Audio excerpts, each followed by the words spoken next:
Chips वाले। Rohit chips वाले 4 chips दियो। हाँ जी साहब। ऐसा कर, एक कुरकुरा भी दे दे रहा हूँ साहब। कितने रुपए हो गए? आपके 60 रुपए हो गए साहब। 60 रुपए हो गए सलमान? अरे हमने तो 50 रुपए का सामान लिया है, 4 चिप्स लिए, कुरकुरे लिए, 50 रुपए बनते हैं, 60 किस बात के ले रहा तू? अरे साहब इतनी धूप में लाके बेचता हूँ तो 10 रुपए तो कमाऊंगा ना। सामने वाली दुकान से खरीद के लेकर आता होगा, वो 50 कदम की दूरी पे है। वो तो मैंने सोच लिया कि बेचारा बुड्ढा रोड पे हांड रहा है, इससे ले लेता हूँ, इसका फायदा हो जाएगा, रोजी रोटी चल जाएगी घर की। पर नहीं, तू तो मेरे को ठगने में लगा हुआ है। अरे साहब आपको लेने हैं तो लो, वरना मेरा सामान वापस कर दो। सलमान एक काम कर, इसे ना 100 रुपए दे दे। ठीक है भाई, तेरी लाचारी देख के ना मैं तो थोड़ा सा तरस गया, मैं तेरे 100 रुपए देता हूँ। 100 रुपए दे दे भाई से। अरे लो ना, लो लो लो। अरे साहब, अरे मेरा हाथ, मेरा हाथ साहब, मेरा हाथ साहब।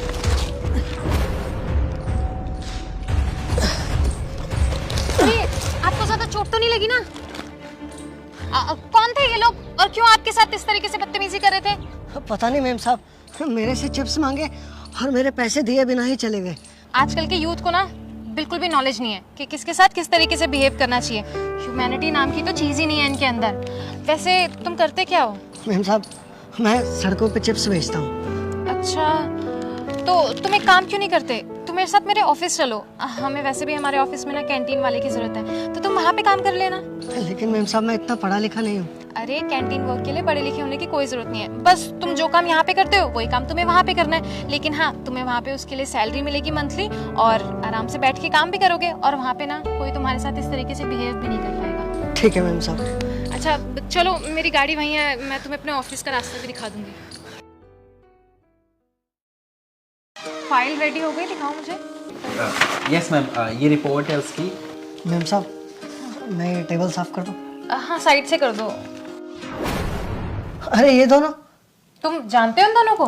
हाँ मैम साहब ये दोनों वही तो हैं जो सुबह मुझे गिरा के चले गए थे गाड़ी में। क्या?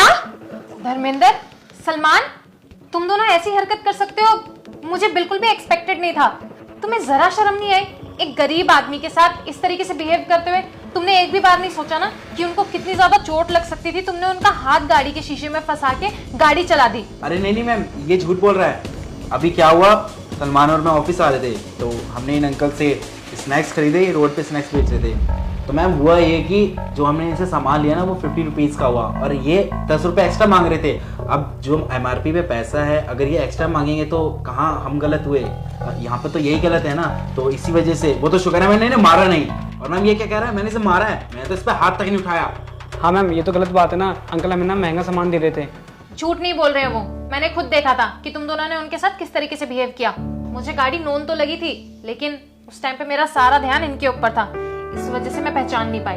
जब तुम रेस्टोरेंट में जाते हो, मॉल में जाते हो, वहां जाकर के भी तुम ऐसे बिहेव करते हो क्या? वहां जाकर के भी तुम हर चीज की MRP चेक करते हो? नहीं ना, वहां जाकर के तो तुम एक्स्ट्रा टिप भी देकर के आते हो। लेकिन यहाँ पे 10 रुपए देने में तुम्हें इतनी प्रॉब्लम हो रही थी। और हाँ, ये तुम लोगों का पर्सनल मैटर है, इसलिए मैं ज्यादा इन्वॉल्व नहीं होना चाहती। लेकिन हाँ, मेरी तरफ से ये तुम्हारे लिए लास्ट वार्निंग है। अगर अगली बार तुमने किसी के भी साथ इस तरीके से बिहेव किया या फिर ऑफिस में कोई बदतमीजी करी तो मैं तुम्हें जॉब से निकाल दूंगी। ये बात हमेशा याद रखना, और हो सके तो तुम्हें अपनी गलती की माफी मांग लेनी चाहिए। यस मैम, आपने बिल्कुल सही कह रही है, हम ना यहाँ पे गलत हैं। यस मैम, हमें प्लीज़ माफ़ कर दीजिए। हम बोल गए थे कि बड़ों की कैसी कदर करनी चाहिए, उनकी इज्जत कैसे करनी चाहिए। और अंकल जी प्लीज़ आप हमें माफ़ कर दीजिए, हमसे ना बहुत बड़ी गलती हो गई। हमें ये देखना चाहिए था कि हम जिससे बदतमीज़ी कर रहे हैं कम से कम उसकी उम्र क्या है, और हमें ना कोई हक नहीं है किसी के साथ बदतमीज़ी करने का।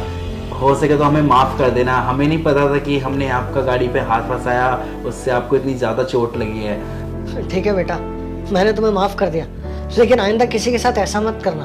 बेटा कोई सड़क पे सामान शौक से नहीं बेचता, उसकी कुछ मजबूरी होती है, और तुम 10 रुपए के लिए उसके साथ ऐसा करते हो।